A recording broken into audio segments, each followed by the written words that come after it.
Aujourd'hui, dans la chronique Questions de droit, nous recevons Olivier Kabouré. Kabouré avec C, c'est bien de le préciser. Il est chargé de communication de l'association Juristes sans frontières, notre partenaire de tous les mercredis pour la chronique Questions de droit. Bonjour Olivier. Bonjour Abzeta et bonjour aux téléspectateurs. Bienvenue sur ce plateau.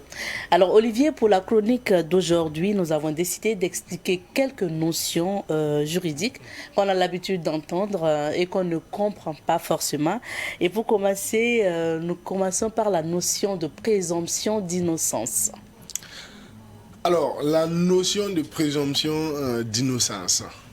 Il faut savoir que, de façon générale, le schéma, ou si vous voulez, l'organisation de la justice est fait de telle sorte que toutes les étapes sont encadrées et réglementées par un certain nombre d'instruments.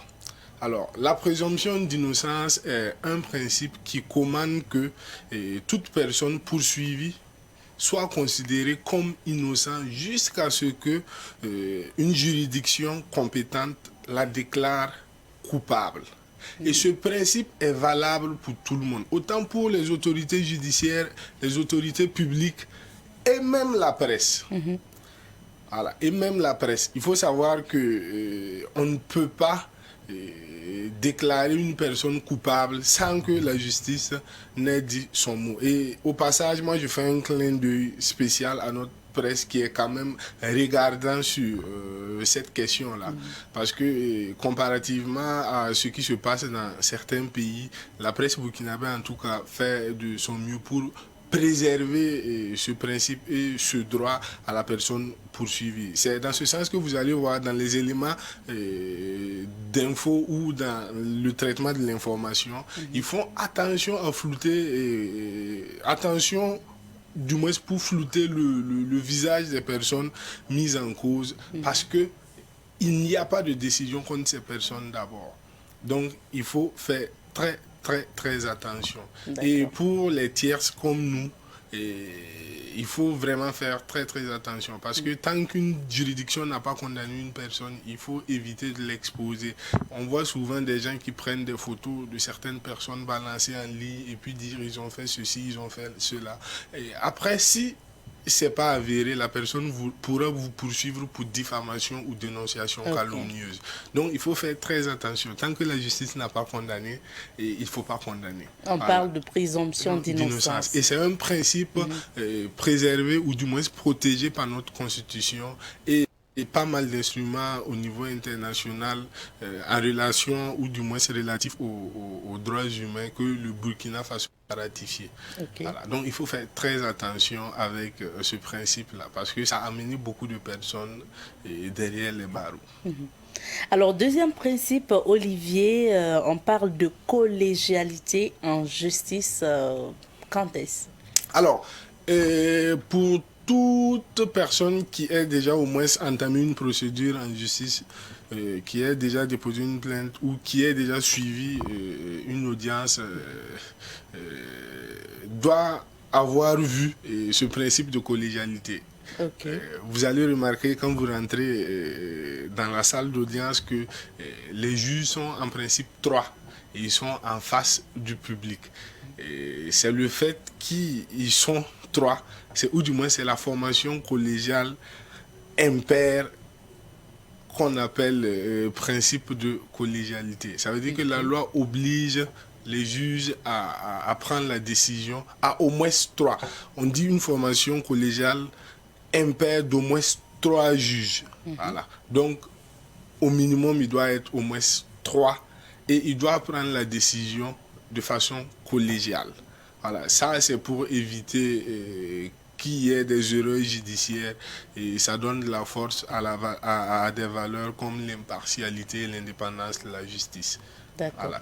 Mais exceptionnellement, dans certains cas, il y a certaines décisions qui peuvent être rendues par un juge unique. C'est généralement les décisions rendues par le juge d'instruction qu'on appelle ordonnance, ou les décisions rendues par les juridictions pour enfants. Ok. Et quand est-ce parle-t-on de récuser un juge? Alors, Ce qu'il faut savoir, c'est que quand on parle de récusation ou de récuser un juge, on parle d'écarter un juge, de demander à ce qu'on écarte un juge par rapport à des éléments probants. Ça veut dire que on confie votre dossier à des gens qui doivent prendre des décisions pour ou contre vous. Et si vous avez l'impression qu'il y a une personne parmi l'autre des personnes qui doivent prendre les décisions contre vous, si vous remarquez qu'il y a une personne qui est impartiale ou qui peut être impartiale à travers des éléments que vous avez, par exemple, si l'un des juges a une connexion avec le dossier ou a une connexion avec l'une des parties, voilà, vous pouvez demander à ce qu'on écarte le juge. Et en ce moment, on dit que vous demandez à ce qu'on récuse le juge. Mais de façon générale, les juges sont très professionnels et très regardants sur ces questions-là. Quand il y a une seule connexion entre eux et l'un des éléments ou l'un des parties ou l'une des parties, ils s'auto-recusent eux-mêmes parce que se faire recuser publiquement peut porter un coup à sa crédibilité. Donc, il préfère s'écarter tout simplement. Oui, il préfère s'écarter. Par exemple, si il y a un membre de sa famille qui est poursuivi devant lui, ou si, comme je l'ai dit, il a une connexion étroite avec le dossier, il est obligé de s'auto-récuser. Sinon, si l'autre partie est au courant de ça, ils vont demander une récusation. Et ça, c'est pas trop bon pour sa crédibilité. Voilà. Maintenant, pour demander une récusation, il faut avoir des éléments sûrs. Voilà, c'est pas sur le fait de genre je l'ai vu ou je pense que non, il faut avoir des éléments vraiment qui montrent que la personne en face de vous ne peut pas être impartiale sur votre dossier. Voilà. Alors Olivier, on entend souvent parler de dossiers classés sans suite. C'est quoi le classement sans suite? Alors, quand vous amenez encore votre dossier en justice et qu'il faut poursuivre au pénal, c'est le procureur qui doit poursuivre. On dit qu'il est juge de l'opportunité de poursuite. Okay. Voilà. Ça veut dire que même si vous déposez plainte, tant que lui ne poursuit pas, bon, le dossier ne peut pas décoller. Vous ne pouvez pas mettre en mouvement l'action publique. Voilà. Maintenant, classer sans suite, c'est quoi? Quand le procureur est informé de la commission d'une infraction, il met en branle un certain nombre de mécanismes pour lui donner un certain nombre d'éléments pouvant lui permettre de poursuivre la personne fautive. Oui. S'il n'a pas suffisamment d'éléments pour poursuivre, il décide tout simplement de ne pas poursuivre. Et en ce moment, on dit qu'il classe le dossier sans suite. Voilà, c'est ça le classement sans suite. Sans suite. Voilà, le procureur décide de ne pas poursuivre parce qu'il n'a pas suffisamment d'éléments ou même l'infraction n'est pas constituée. Parce que souvent, vous pouvez penser que c'est une infraction alors que bon, la loi n'a pas prévu un cas où il faut sanctionner l'infraction que vous clamez haut et fort. Voilà. Maintenant, il faut savoir que le classement sans suite est une mesure administrative et le procureur est tenu d'informer la personne qui porte plainte. Voilà. La personne qui vient demander au procureur de poursuivre, quand le procureur classe sans suite, il est tenu de donner l'information à la personne. Bon, je ne peux pas poursuivre parce que voilà. Et il y a bon, les informaticiens disent peut-être backdoor. Voilà, il y a une voie de contournement, si on peut le dire, qui peut vous permettre d'outrepasser le classement sans suite et de demander quand même à ce qu'on puisse ouvrir le dossier. Et en ce moment, vous pouvez faire une saisine directe au niveau du juge d'instruction ou bien saisir directement les juridictions de jugement par le biais de la citation directe. D'accord. Alors, autre notion aussi qu'on a l'habitude d'entendre, c'est le non-lieu. Ok. Qu'est-ce que ça signifie?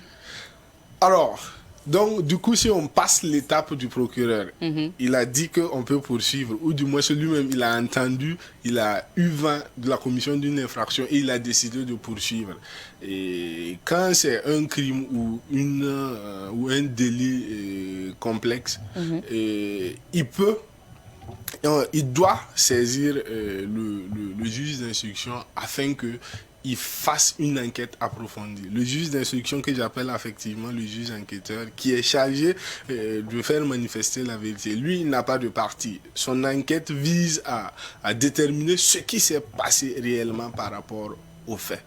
Et si dans ces enquêtes, lui aussi, il ne trouve pas d'éléments sérieux, il ne trouve pas d'éléments qui donnent quand même la possibilité de dire le droit, il prononce un non-lieu. Ça veut dire qu'il n'y a pas matière à poursuivre. Okay. Voilà, il n'y a pas d'éléments en réalité contre la personne ou il n'y a pas d'infraction en réalité.